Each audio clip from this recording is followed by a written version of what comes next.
La parole est à Socrate.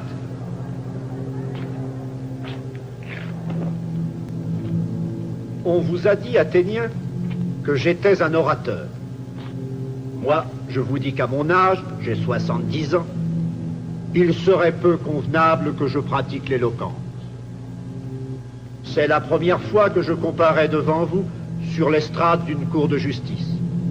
Mais ceux qui m'ont entendu parler dans les rues et sur les places publiques pourront vous dire que je parle ici comme ailleurs à ma manière, sans autre recherche que celle de la vérité.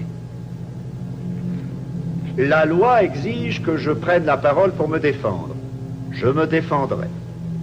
Toutefois, avant de répondre à mes accusateurs, que j'ai écoutés avec la plus grande attention, je dois réfuter les mauvaises langues qui, depuis 20 ans au moins, s'acharnent à me confondre avec un certain Socrate, occupé à scruter les mystères de la terre ou, ce qui est plus grave, à vénérer les nuées.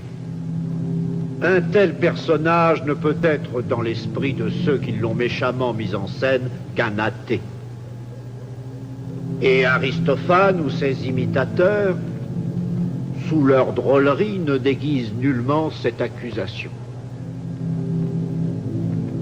Or, le personnage qu'il vous présente, marchant dans les airs ou débitant 1000 folies, plus ou moins scientifiques auxquelles je n'entends rien, ne me ressemble en aucune façon. J'en appelle au témoignage de ceux qui me connaissent. Quant à dire que j'entreprends l'éducation des gens moyennant finance, et cela pour leur apprendre à rendre juste la cause injuste, voilà qui est faux.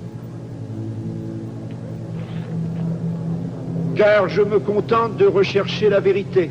Si j'avais le bonheur d'être savant comme Hippias, ou comme Gorgias, que vous connaissez tous, je n'hésiterais pas sans doute à me faire payer. Malheureusement, je suis ignorant. Et ma seule connaissance est de savoir que je ne sais rien. Cette connaissance-là ne se vend pas. Maintenant, l'un de vous pourrait s'écrier, « Mais dis-moi, Socrate, si tu n'as rien d'extraordinaire, pourquoi ces accusations? Et pourquoi ce procès? Pourquoi, lui répondrai-je? Et c'est que je possède la sagesse.